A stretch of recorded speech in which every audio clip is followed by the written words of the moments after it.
Today we're going to look at 7 things that I think make the Logic Drummer truly worth using. Now, if you're new to here, welcome. If you're an old friend, also welcome. Let's crack on with it. I've got Logic open, and what I'm going to do is hide myself because some of the settings will appear behind me if I don't do that. There we go. I'm still here though. I have gone through this in a behind the scenes video, but I wanted to break it down into 7 key things. The behind the scene one is like 20 minutes long. So we've got this at the moment. I've literally just dragged those straight out of the loops library. So we've got something to work with. Anybody should be able to add a drummer and say, right, that sounds rocky, let's add a rock drummer. It pops it in and instantly we've got a pretty good drum kit, and some people just leave it there, but they are missing out on these 7 things. Number 1, the XY pad exists. Don't ignore it. It's one of the biggest things that I wasn't paying attention to.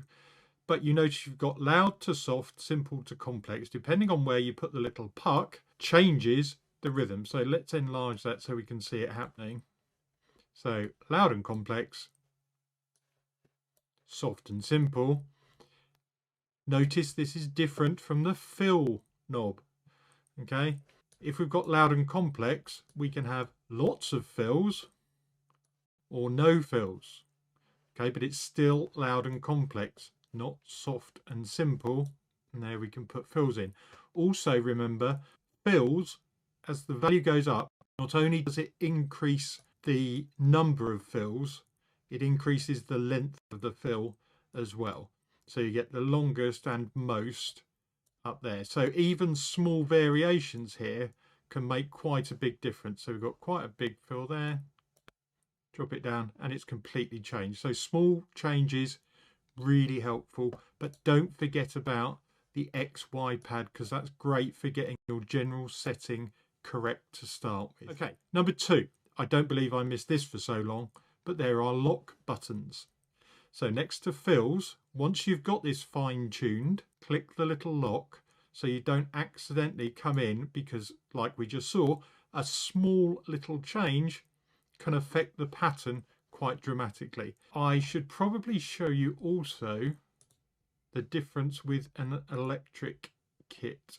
So let's get an electric one as well, because the settings are slightly different. This is an acoustic kit, so you see the arrangement of the kit. Here you get the different elements separated out. In the details section, for example, this is different for an electric kit, but again, you've got these lock buttons. Don't forget about them. Once you've chosen your phrase and humanize, lock those patterns. So that's locking. Number 3, double and half time for acoustic kits. Now, when you go into the details here, there's auto half time for an electric kit, but did you know that on acoustic kits, if you go along to the end, you've got half time and double time. So you can also edit kits, remember. So on this drum kit over here in the instrument panel, if I just click on it, up comes the drum kit, and you click on the various elements. You can choose which drum, you can tune it, you can dampen it, you can add gain. Masses of control. Do the same with the toms, same with the cymbals and the hi-hat. That's what it looks like in an acoustic kit, which you might not have seen. Drum Machine Designer will open up like this. So again, you've got all these controls. Okay, so that is editing kits. You know, I didn't know that existed for ages for acoustic kits, and then it was like, wow. You can also keep the same kit. If you've edited your kit and you now want to try a different drummer, you can, from this drop down here, keep the drum kit when changing drummers. By default, it will change to the drummer's preferred kit, but you can choose to keep the same kit and put a different person on it.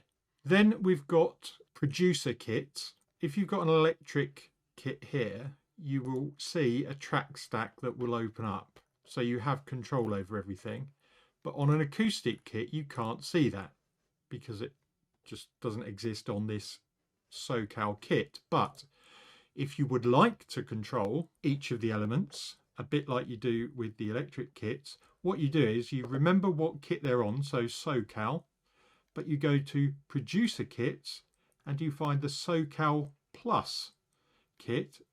If I change it to that, you will see we have now the same effect. So we've got control over the effects, the kicks, toms. So don't forget about producer kits if you want that level of control. And finally, talking about levels of control, tip number 7 is don't forget you can convert drummer tracks to MIDI regions.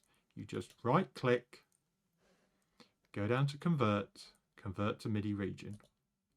You can edit it to your heart's content, and then if you're not happy doing that, convert it back to drummer region. Absolutely fantastic.